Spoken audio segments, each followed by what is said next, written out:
Now, what happens in ministry is some certain attachments form to certain people who are supposed to be there for you.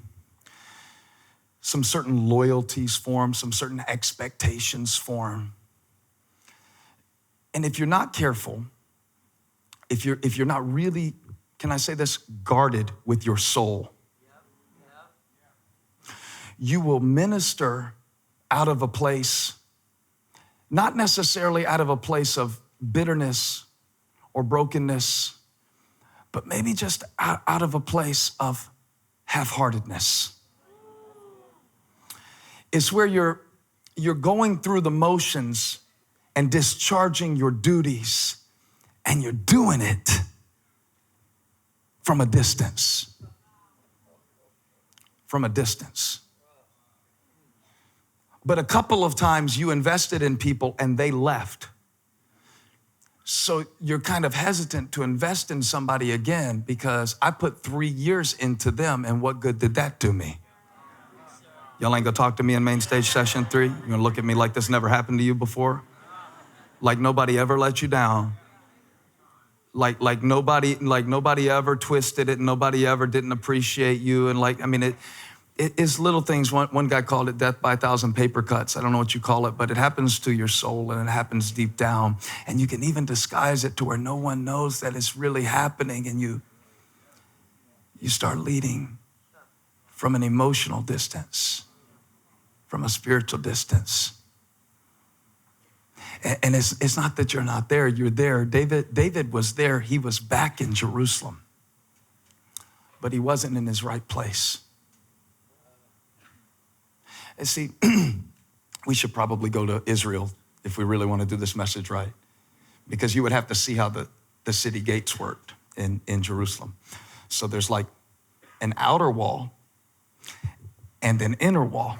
Those of you who have been to Jerusalem, you've probably seen, they have some archaeology that supports this exact replica of the wall has been found on several sites, and it's like the wall that would go around Jerusalem, where there's an outer wall that you can see, and then there's an inner wall that provides an extra level of defense, but there is a space between those gates. And in ancient times, a lot of the times, between the gates is where the commerce would happen. There would be trades happening between the gates.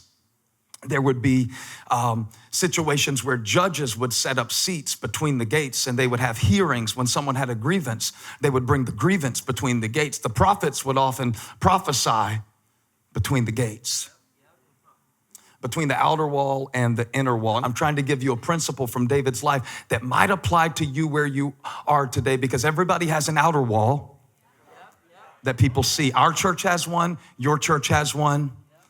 Matter of fact, every life has an outer wall. It's called Instagram. And so it's called Facebook.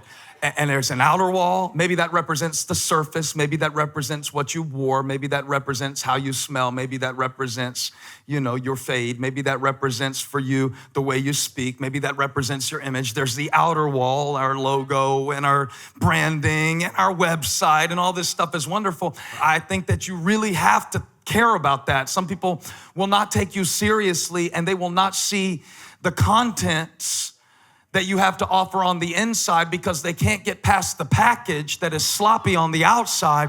So it ought to be done with excellence, and it ought to feel like you care about it, and it ought to be tucked in, and it ought to be buttoned down, and it ought to be done right. That's the outer wall. And then there's the inner wall, which represents the defense, and maybe that represents the systems of your church and the organization, and maybe that represents, your org chart and all these things that are important.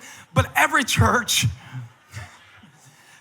has an inner wall and an outer wall, and a line of defense on the inside and a line of defense on the outside. But that's not really what I want to talk about in the last session, because every church has a space between the gates, a space between your inner workings and your outer image, where decisions are really made. The space between the gates.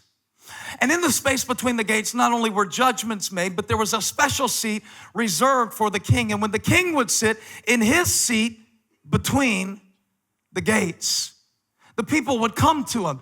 And when they had an issue, they would come to him. And when something needed his full attention, they would come to him. But see, David wasn't in the gates. David had left his place because his pain was so great.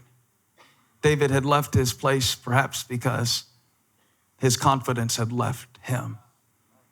And Joab comes to him and says, if you don't get back out there, I promise you, you are going to lose everything that God has given you if you don't get back out to the gates.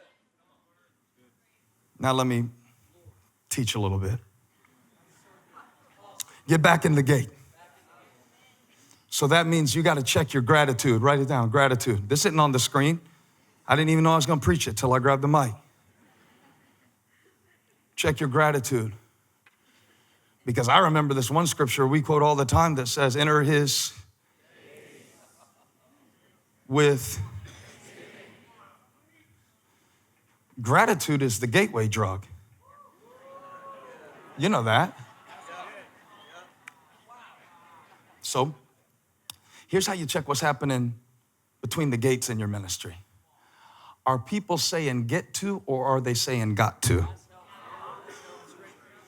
Because if they're saying got to where they used to say I get to, you've got a gap in the gates. Let me tell you a key question to let you know that you've got a problem in the gates, between the gates. I'm not talking about the outer wall of the ministry. That can look fine. Nobody sees that. I mean, it's great. The wall looks good. The building is paid for. Offerings coming in. Great. Okay, I'm not even talking about the inner wall. I'm not even talking about your financial systems and your accounting. That can all be good. But it's the space between the gates. And when you have staff members saying, is this mandatory? Do spouses have to come? When you have a bare minimum mentality in the gates, it's a matter of time before the nation scatters. You cannot be a unified staff with a bare minimum mentality. Not around purpose. So check the gratitude, because remember, the gates were the place where they would bring the grievances, and they would come before the judges and they would say, hey, what do you think about this? Now let me ask you a question. Within your staff and within your leadership culture of your church, is there more gratitude than there are grievances? If there are more grievances than there are gratitude, and if the people that you have leading are entertaining and feeding into the grievances, you have a problem in the gate, and you'd better get back in your seat before you lose the whole thing. And you have to watch this in your own spirit too, because it's not just other people you have to control. You have to watch your own vocabulary, your own language, what you entertain, the way that you go into rooms like you're doing God a favor to show up on Sunday morning. Don't even let it in your gate. You have to really watch yourself on this.